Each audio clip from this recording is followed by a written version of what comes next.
Who should have survived in the Halloween franchise? Hello everybody, Vic here with another video, and today we're looking at all the Halloween movies and trying to figure out which of our characters did not deserve their untimely demise. We have 13 movies, a lot of characters in the pool here to choose from. Now, of course, with all the big slasher franchises, there's a mix of likable characters, unlikable characters, people you wish would have survived, people you wish would have been killed off in the first 5 minutes because they're so damn annoying. The Halloween franchise, I would say, is one of those franchises where most of the characters generally are unlikable. This is not a franchise where you have the most developed characters. I would say Scream has a bigger list of likable characters. Elm Street has a bigger list of likable characters. Even the Friday the 13th franchise has a bigger list of likable characters, and that's saying a lot because there's a lot of useless fodder in the Friday the 13th franchise. So I don't think Halloween's known for its likable, well-developed, three-dimensional characters you care about. But I'm going to go through a list of some. I've done this type of video before, but I have some updated thoughts on who I think should have survived in the franchise. Let's go with some honorable mentions to begin with. Before we jump into it, of course, if you like the video, hit the like button, hit the thumbs up, subscribe if you're not, and leave in the comments your thoughts on which characters you wish would have survived. All right, honorable mentions. I'm just going to throw this name out there right now because if I put it on the list, it's kind of a boring answer that we've discussed many, many times. Everybody knows it to be true, and this, is, of course, is Rachel Crothers from Halloween 5. Yes, even Mustafa Khan had come out and said that one of his biggest regrets of the franchise was killing off Rachel Crothers. And you can see why. I mean, she's the ultimate big sister, heroic figure from Halloween 4. We got to know her, we got to love her, we support her, we cheered for her against Michael. And what happens? She comes back for part 5, killed in the first 20 minutes at the hands of a damn pair of scissors. Michael's stalking her in the house. Rachel Crothers should have been smarter than to turn her back, spending so much time looking at a damn picture, allowing Michael to sneak up behind her and kill her. So look, it's just an obvious answer. So I'm not putting on the list just because it's so over the top. It's the number one choice in the franchise. So we're also going to say Laurie Strode in Halloween Resurrection. I know that Jamie Lee Curtis did not want to continue the franchise, so she wanted to be killed off. She gave them a certain amount of time they could film her. So we just have basically a glorified cameo here where they're getting killed off in the first 5-10 minutes. But damn it, I would have thrown some money at her on the shooting day and said, listen, stay one more day for filming. We need you to come back at the end and spare us this ending where Busta Rhymes and our unlikable protagonist, actual main hero, defeat Michael Myers because we don't care about those characters. You know, kill off Busta Rhymes. You can have Laurie Strode come in and save the day. I'd have just paid her whatever she wanted for one more day of filming. Be like, listen, after this film, and the next one, we'll just write in that Laurie Strode moved to Fiji and start a whole new life, baking cookies and cakes in Fiji. You don't have to be killed off, but find a way to keep Laurie Strode there and bring her back for the ending of Resurrection. You make the movie way better. And of course, a character I've talked about, this character surviving before, Halloween 2018, Aaron, one of the podcasters, because we don't see him die, and if you let him live, you can bring him back later in the trilogy as an organic new Dr. Loomis, saw his partner get killed, didn't believe in Michael, now has to believe in Michael, and now will do anything to track down Michael and kill him. You bring back Aaron, you make Halloween It Kills, Halloween Ends, a more connective tissue, a better trilogy in my opinion. Okay, that's just the honorable mentions. Let's get into the actual list now, and number one on my list, actually, believe it or not, is going to be Annie from the original Halloween. Now, this is a tall task. How do we get Annie to survive? She has one of the most classic stalking scenes. Michael just savors the moment, takes a full 15-20 minutes to creep around the back of the house, you know, kill Annie's dog, appear everywhere, watch Annie get stuck in the damn laundry thing. It's a very elaborate, drawn-out scene that Michael has with Annie. So how do we have Annie survive? I don't know the specifics here, but my idea is sort of, it's maybe too meta, too advanced for 1978. And it's the idea, of course, that we take the generic would-be conventional hero in Laurie Strode and kill her off in the middle of the movie. That's right. When Michael parks the car and gets out the car, he goes to Laurie's house first, the house she's babysitting at. He walks to that house. He stalks Laurie for the next 15-20 minutes and kills Laurie Strode and Annie, a non-typical final girl who's just focused on going to sleep with her boyfriend, will do anything to get rid of Lindsay so she can go see her boyfriend Paul, have her be the final girl. It's going against conventions and cliches, but Halloween's the movie that's helping establish these same conventions and cliches, so it's too early to pull this card. But man, I'll tell you what, I would have enjoyed seeing Annie as the final girl, to see a real chase scene with her and Michael, and see Annie strikes me as just as smart, if not smarter than Lori, just as resourceful. So if you really push Annie against the wall and force her to fight back and like give her a chance to know she's being stalked, I would love to see how Annie would have reacted to Michael actually chasing her. But again, it's too advanced for 1978, but that would have been a fun thing to see. All right, let's talk about Halloween 2. As many of you may know, my main complaint about Halloween 2 is that we don't care about the Halloween staff. We have Lori comatose in the hospital. You know, Jamie Lee Curtis, I guess, did not want a bigger part or something, but she's almost damn near written out of the movie. She only really plays a part in the end here. We have Dr. Loomis going around Haddonfield, helping kill Ben Tramer for no damn reason, checking dental records, he's crying about how he shot him 6 times, he's still out there. Well, I love Dr. Loomis, but he is kind of batshit insane here in Halloween 2 as well. So we need someone from the hospital staff to step up and become our surrogate main character. We need somebody to be written in with more character development, somebody we can care about, somebody we can hold on to from the hospital staff. And I'm going to go with the character Janet from Halloween 2. She's one of the hospital staff. She gets, unfortunately, the needle in the eye when she walks in the room and finds the doctor dude also dead. I mean, listen, I don't know any of these characters in the hospital, so it's like picking the less weakest of the bunch that we're given. You could say Jimmy, the hospital guy, but I mean, what more is there for him to do other than just actually interact with Laurie Strode? So maybe Jimmy, but I'm going to go with let Janet become a surrogate final girl. And at the end, I mean, the movie could use one more survivor. It's okay not to only have one final girl, final person at the end. That's something we've seen many times in movies before where they sometimes feel a need to kill off the last remaining friend or last remaining person to have a one-on-one battle with our hero in that. I mean, we already have Loomis and Laurie versus Michael at the end, but I'd add in Janet just to have someone from the hospital staff step in, and then you don't have people like me complaining about the lack of character development, the lack of good quality characters in Halloween 2. We can put it right there on the pedestal as it should be the best sequel. It's only the damn characters that are holding back Halloween 2 from being, in my opinion, the best sequel in the franchise. All right, let's go to number 3, and from Halloween 3, I'm talking Ellie. Of course, she's going to go on this road trip with Chalice to find out what happened to her father, investigate the mystery. They get together midway through the movie, so you have like kind of a romantic thing there. And then, of course, well, it's not really romantic. It's just a random sex scene in the middle of the movie. You really don't buy them as a couple. And Chalice only came on this road trip to sleep with Ellie, it seems like. His intentions were completely impure here. But that said, I grew to like Ellie as a character, and I'll be honest, I'm very sad with her fate. She just wanted to figure out what happened to her father. Her intentions were good, and what does she get for her boldness on going on this adventure to try to take down whoever took out her father? She gets turned into a damn robot. I'm thinking about how it ends for her. She gets kidnapped from the hotel room, taken to the factory, and turned to a robot. It's genuinely a very sad thing, and she's one of the few characters we get to know enough in Halloween 3 to hold on to feel an emotional attachment to. So her fate is kind of sad. When I think back to Halloween 3, I do really feel bad when it's revealed that she's a robot. Now, I don't feel bad for Chalice. I feel bad for Ellie herself because I feel like she deserved to live. She deserved to be the final girl. Turn Chalice into a robot. Chalice is an asshole in the movie. Turn him into a robot. Anyways, that'd be nice to see. All right, let's go to Halloween 4. Man, I'll tell you what. I don't know about this one. This one I may be going on a ledge, but I think Brady should have survived. I think Brady does enough to redeem his character when he's telling Rachel and Jamie to go on the roof. He's willing to fight Michael, sacrifice himself in order to not save the girl he loves. He doesn't love Rachel, but he's just like really stepping in and be like, hey, I'm going to try to protect you guys even at the expense of my own life. But Michael doesn't seem to want to kill him. Michael just throwing him against the wall, being like, listen, why don't you take your own damn advice, Brady, and get on the roof yourself? I don't want to kill you, but you keep coming at me. I have to kill you because you're standing in my way.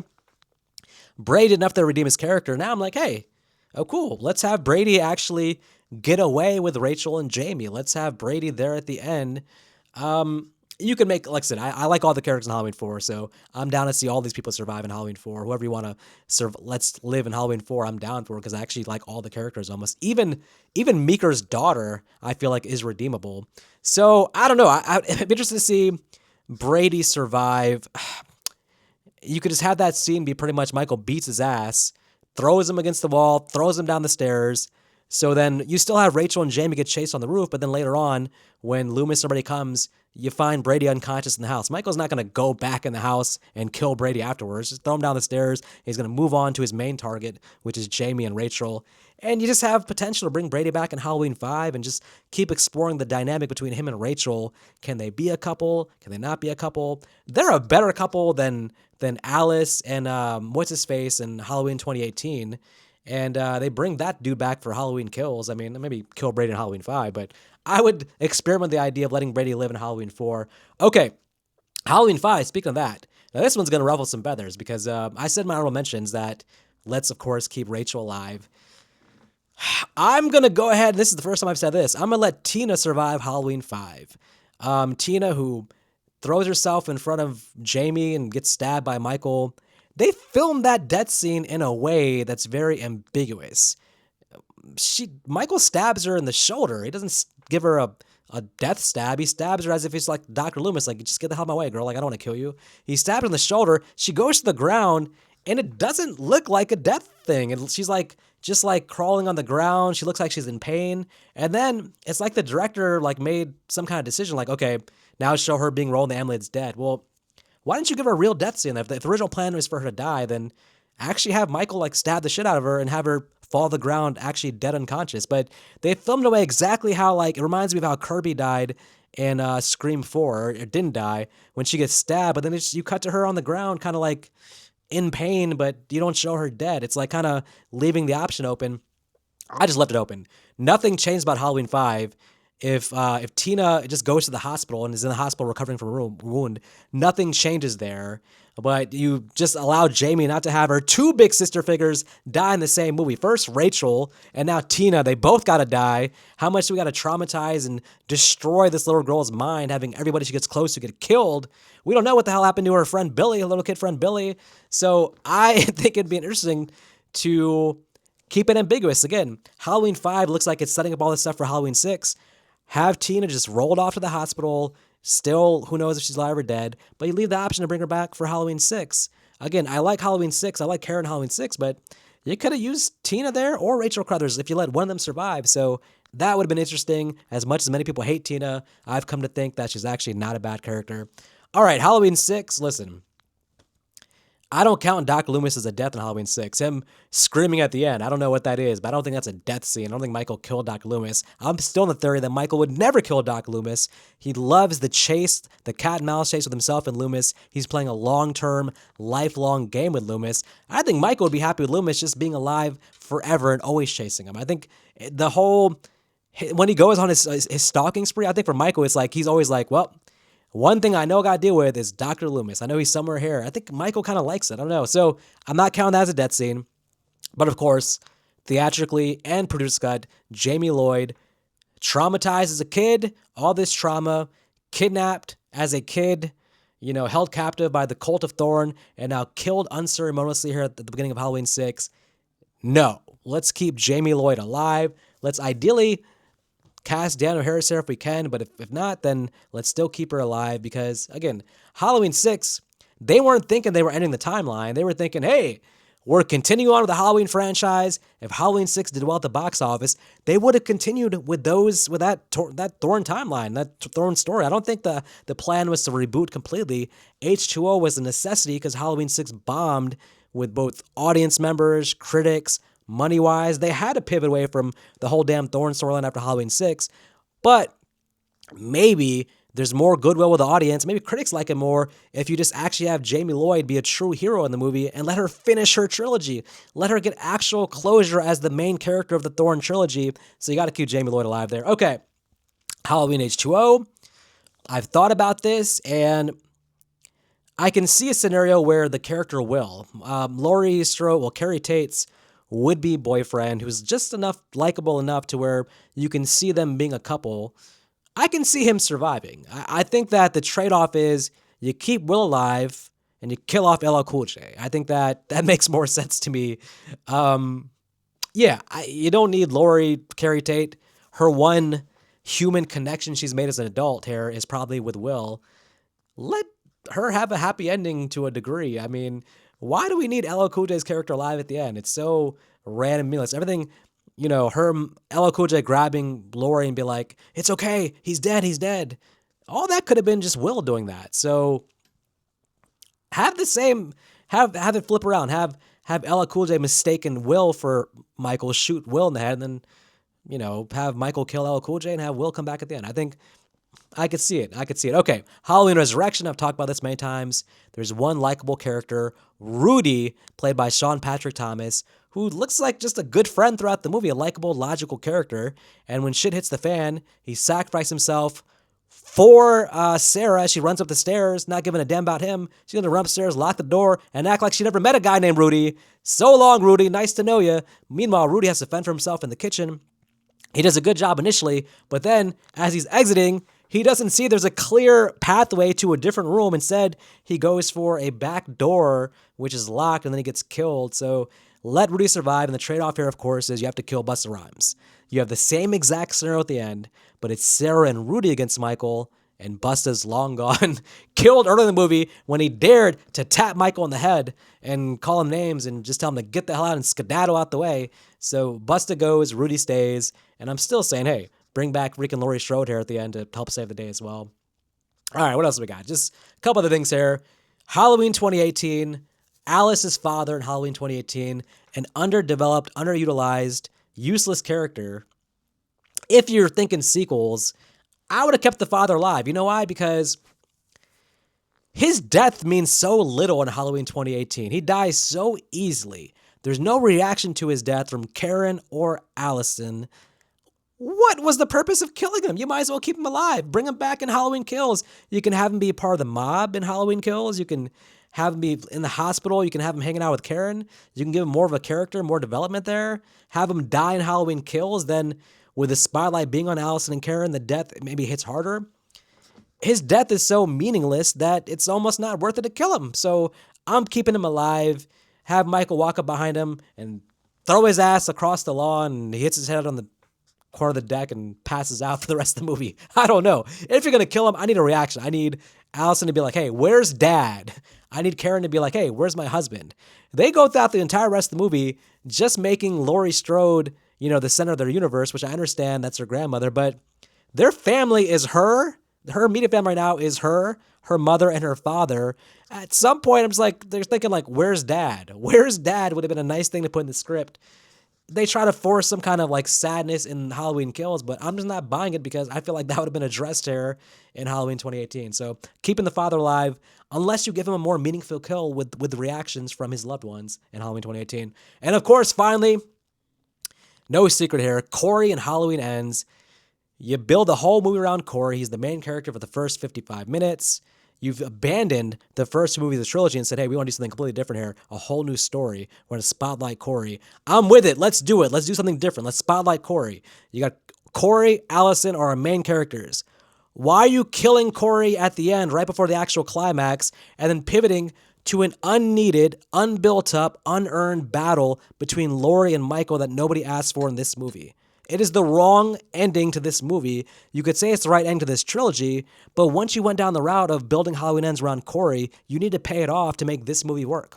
So listen, do your Laurie-Michael showdown, but just cut to Corey on the ground, his body's gone, or his eyes open, something to indicate that not only is he alive, but the evil is going to continue. Michael's gone, but the evil will continue. I think that's the whole point of the movie, isn't it? It's the idea of the transference of evil, and that Michael is the figurehead of evil in Hadfield, but once he's gone, it'll pass on to somebody else. That's what they were trying to go with the whole Jaime Lloyd thing at the end of Halloween 4. Pay it off here, leave Corey alive, we're good to go. Okay, so anyways, that's pretty much it. That's all I got here. Those are characters that I would like to see and have survived. I'm going to make a separate video of characters that survived that I think should have died. And that's a little more controversial because you're going with a thesis idea of like, hey, this person deserves to die. No one deserves to die here in these movies, but you're just thinking like, okay, would the movie be better? Would there be more emotional impact with certain deaths that might have been more earned than some deaths that we did get? All right, in the comments, again, let me know which characters do you think should have survived. Not even say should have. What would have been more interesting, an interesting dynamic? Like Annie surviving would have been an interesting dynamic to see how she fares against Michael. And of course, until next time, you guys take care.